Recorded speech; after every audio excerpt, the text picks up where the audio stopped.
이제 시국이 시국인지라 네. 이 질문을 꼭 드리고 싶었습니다. 네. 저희들은 이제 좀 지혜가 부족해가지고 이번 이제 대통령 선거가 며칠 안 남았는데 통일 지향적인 대통령을 뽑아야 되는 줄도 알겠고 또 그 민주 인권을 소중히 생각하는 사람들을 뽑아야 되는 줄도 알겠습니다. 그러면 단도직입적으로 문재인을 뽑아야 됩니까? 안철수를 뽑아야 됩니까?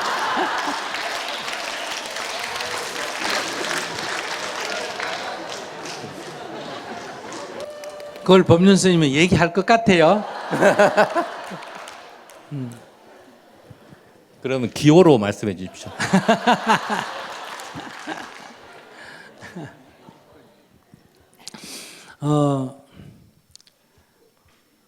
단도직입적으로 묻는 데 대해서 단도직입적으로는 노 코멘트입니다.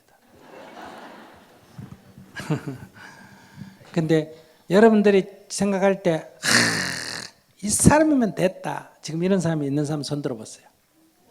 자, 이런 사람은 남한테 물을 거 있겠어요, 없겠어요? 없겠죠. 투표하러 갈까 안 갈까? 가겠죠.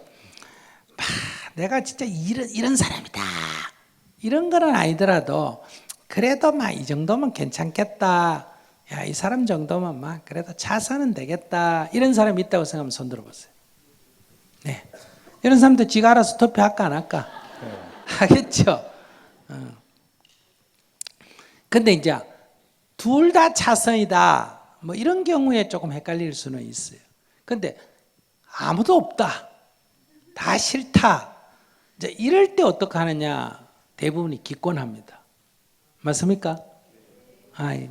투표할 사람이 없다. 투표할 사람이 지금 막 하긴 해야 되는데 막 별로 하고 싶지가 않다. 이런 사람 손 들어봐요. 별로 없네. 다행이에요. 이런 경우는 이제 투표를 포기하면 안 되고 차악을 선택해야 됩니다. 그러니까 누가 낫나 이래 보지 말고 누가 못하나 이래 봐야 돼요. 아시겠어요? 누가 못하나 둘 중에 이래 보면 이 사람이 되면 진짜 안 되겠다. 둘 다 안 좋지만은 이 사람 되면 진짜 문제다. 이런 경우가 있다는 거예요. 그럴 때는 최악을 피하기 위해서 뭘 찍어야 된다? 차악을 찍어야 돼요. 근데 이때 주로 기권하기가 쉽다 이 얘기예요. 이렇게 기권을 해버리면 어떤 현상이 생기냐? 차악이 싫어서 기권을 해버리면 결과는 최악이 당선이 됩니다.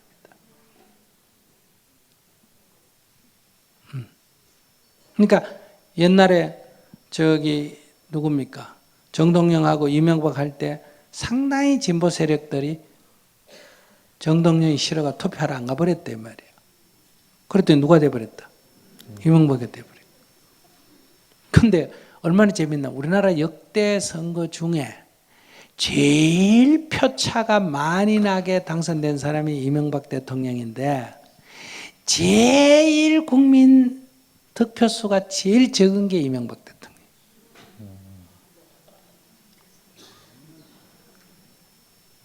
그러니까 우리 국민 중에 찍은 사람이 제일 적다는 거예요. 절대수가. 아시겠어요? 그런데 2등하고 차이는 제일 많이 났다. 이건 뭘 뜻할까? 사람이 투표하러 안 가버렸다는 거예요. 그러니까 제일 적게 얻고도 대통령이 된 거예요. 딱 안 가버리니까. 이런 문제가 발생한다는 거예요. 그래서 둘 중에 선택할 수밖에 없을 때는 둘 다 싫더라도 뭘 선택해야 된다? 차악을 선택해야 된다. 이거 꼭 명심을 해야 됩니다. 근데 이번에 투표 막 찍을 사람 없다고 안 가면 안 돼요. 이런 기준을 가지고 선택을 했으면 좋겠다. 그러면 선택의 기준은 첫째, 지금 우리나라에서 제일 큰 위기가 1번 위기가, 물론 경제도 어렵지만은 제일 큰 위기는 지금 안보 위기예요. 안보 위기에서 지금 미국하고 관계가 나빠지면 지금 코리아 패싱이라는 뭐냐면 한국한테 안 알려주고 미국이 북한 때려버린다. 이렇게 협박하는 거예요, 지금. 그럼 우리는 아무도 모르는 어느 날 아침에 뭐가 일어난다? 전쟁이 일어나죠. 그러니까 미국하고 너무 관계가 나쁘면 이런 문제가 생길 수가 있어요. 그러니까 미국하고 너무 관계가 좋아가 미국 시킨 대로 해도 또 전쟁의 앞잡이가 될 소지가 있어요. 그러니까 자기 중심을 딱 잡고 미국과 관계도 어느 정도 풀어야 돼요. 미국과 관계도 최우선으로 풀어가면서도 자기 중심이 딱 있어가지고 전쟁은 안 된다. 이걸 딱 중심에 세우고 그러나 나머지는 미국과 협력을 하겠다. 또는 한반도 문제는 우리의 이익을 우선해라. 나머지 세계 문제는 미국이 하자는 대로 우리가 협력하겠다. 이런 자기 중심성, 이런 딱 자기 중심성이 있느냐. 이게 일단 기준이고 두 번째는 미국하고 협력 관계를 잘 하겠느냐 이게요. 미국하고 틀어져 버리면 이것도 어렵고 미국하고는 좋은데 이명박이처럼 시킨 대로 해도 이것도 큰 문제예요. 그러니까 이 두 가지 요소를 어떻게 가졌느냐 안보 문제는 이걸 봐야 됩니다. 전쟁을 막아야 되니까 미국 시킨 대로 해도 전쟁 막기가 어렵고 미국하고 관계가 안 좋아도 전쟁 막기가 어렵습니다. 그러니까 이 둘을 같이 해야 돼요. 이걸 딱 첫째 안보는 그걸 기준으로 봐야 되고 두 번째 외교는 중국하고 미국 사이에서 어떤 역할을 해야 되느냐 이런 문제예요. 그러니까 미국과 관계도 안보 문제를 잘 풀되 자기 중심을 가지면 중국하고 협력도 유지해야지 이렇게 중국하고 관계 풀고 미국하고 등조도 안 되고 미국하고 관계 푼다고 중국하고 등조도 안 되고 그러면 미국하고 중국하고 딱 등거리 해도 요거도 먹어요. 그러니까 미국의 비중을 조금 더 두고 그 다음에 그러나 중국도 중요시하는 그래서 일본은 자기 중심을 두고 하는 이런 관점이 누가 부합하느냐 그건 다 아니다 할 수도 있어요. 그럼 남북관계에서는 현재 현실적으로 적이다 하는 인식을 하고 있느냐 그래서 우리의 안전을 지키는 의지가 분명하냐 그러나 두 번째 통일의 대상이다 하는 입장을 확실히 가지고 있느냐 그래서 조건 없는 대화와 앞으로 협력을 해 나갈 수가 있느냐 이 두 가지를 다 조화롭게 할 만한 사람이 누구냐 이걸 봐야지 무조건 북한하고 관계를 풀겠다 하는 것도 안보의 위험이 있고 무조건 북한 손봐야 되겠다 이거는 더더욱 위험하다 이 얘기예요. 이런 거를 이제 남북 문제는 여기 현실적으로는 적대 관계지만 미래는 통일의 대상이다. 이 관계를 평화적으로 어떻게 풀어나갈 거냐 하는 것. 그 다음에 외교 문제, 그 다음에 안보 문제 이런 거 이제 보시고 그 다음에 두 번째가 이제 경제 문제예요. 경제 대한민국이 지금 쉽게 경제가 성장될까 안 될까?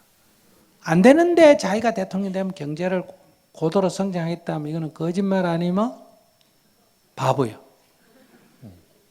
이명박이처럼 막 7% 성장했다가 염 속아가 찍어주고 이랬잖아요.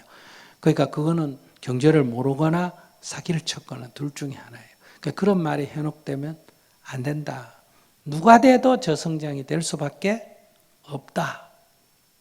이런 얘기예요. 그럼 이 저성장 국면에서는 이렇게 경제가 완전히 망쳐지지 않도록 예를 들면 5%대 성장 이런 건 아니더라도 지금 현재 2%대 성장하니까 현상 유지는 해줘야 될까 안 해줘야 될까? 현상 유지는 해줘야 되겠죠. 성장의 면에는. 두 번째 이 저성장 국면에서는 빈부격차가 급격하게 벌어지는 게 있는데 이 빈부격차를 어떻게 조절을 해내느냐 이걸 봐야 됩니다. 성장을 너무 보지 말고 성장은 누가 해도 안 되니까 이 빈부격차를 어떻게 줄이느냐 다른 말로 하면 경제민주화라는 건데 이 문제를 유심히 살펴봐야 된다. 실제로 대기업의 이런 비법적인 부당한 이런 이익 추구를 얼마나 견제해낼 수가 있느냐 이런 거를 정치를 보고 그냥 좋은 소리만 한다고 보지 마시고 그다음에 정치 문제에 있어서 마지막으로 이제 중요한 건데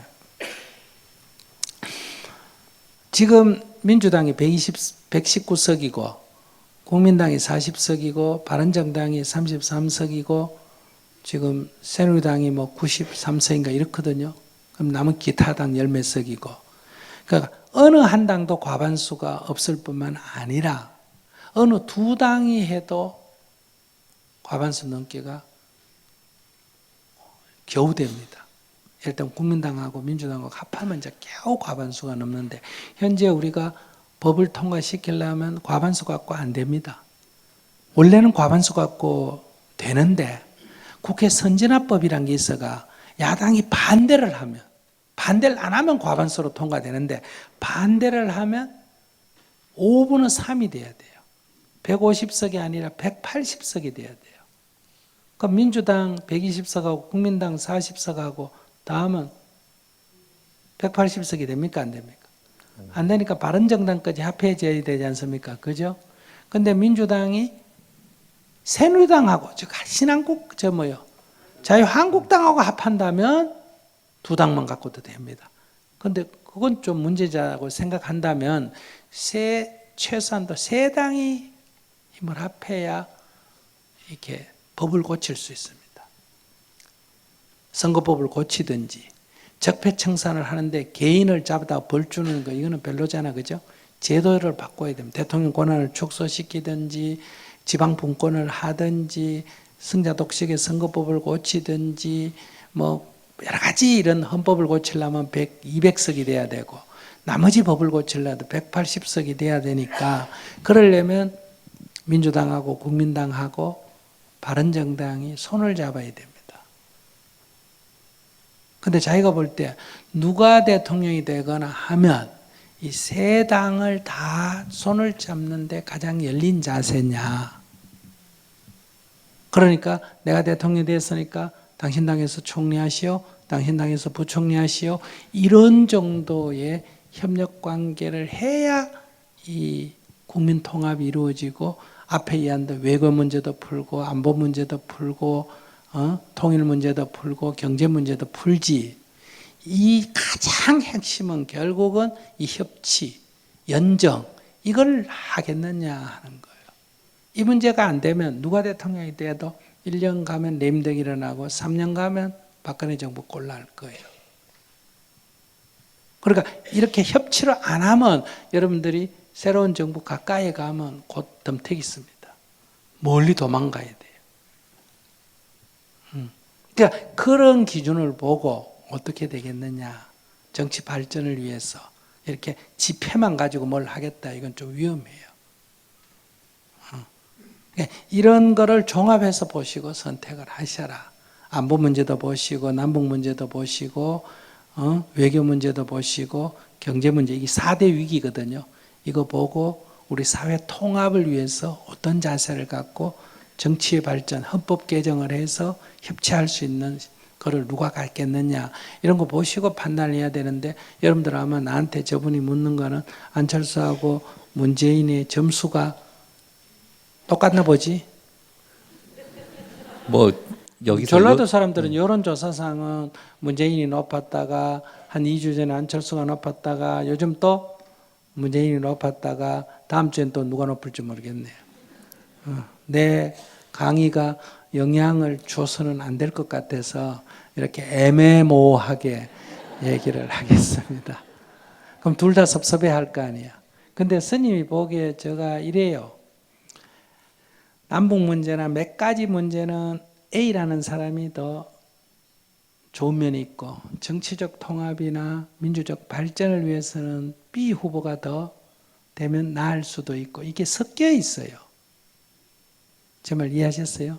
섞여 있기 때문에 그게 쉽게 이렇게 제가 권장할 만큼 이 경우는 이렇게 해야 됩니다. 박근혜하고 붙었으면 내가 권장을 할 텐데 권장할 만큼은 아니다. 그러나 제가 말씀드린 이런 거를 가지고 자기가 안보를 중요시한 사람은 그쪽을 비중을 두고 찍고 자기가 정치 발전이나 국민 통합을 생각한다면 그걸 기준으로 찍고 자기가 경제를 소중한다면 그걸 기준으로 해가 찍되 가능하면 4표 누가 잘하긴 잘하는데 그렇다고 4표는 가능하면 내면 도움은 되지 않습니다.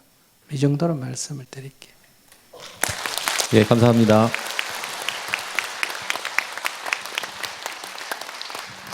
제가 바라는 거는 한 대통령 누가 된 사람이 그 2등 한 사람을 손을 탁 잡고 당신 국민 총리 하시오.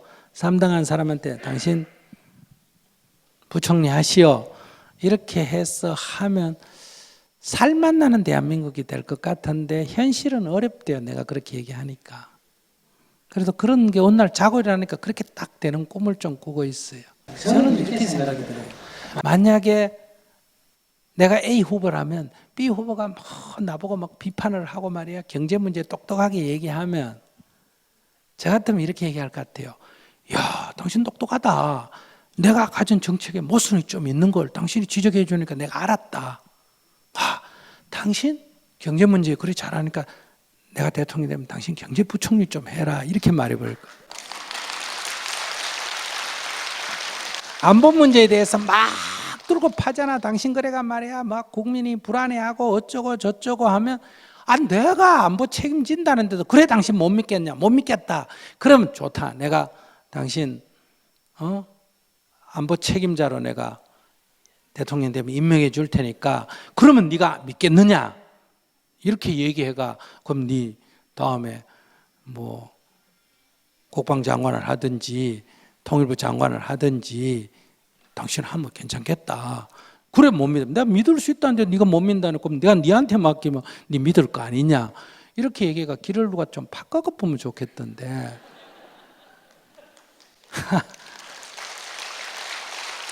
근데 그게 안 되나 봐요.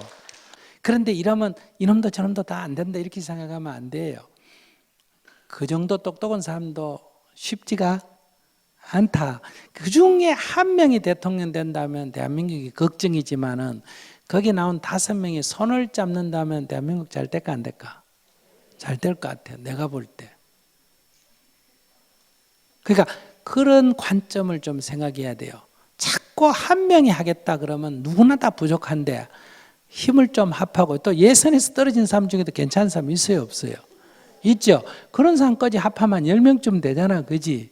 제 같으면 그 10명을 확 내각을 구성을 하든지 이렇게 해가 드림팀을 구성을 하면 되겠는데 그런 식의 발상을 좀 정치인들이 좀 폭넓게 해서 지금 우리 대한민국이 놓여 있는 이 현실이 정말 위중합니다. 이거 뚫고 나가려면 누군가가 딱 파격적인 좀 제안과 파격적인 자세를 좀 하면 좋지 않을까 이런 아쉬움이 있는데 이런 얘기하면 그래요.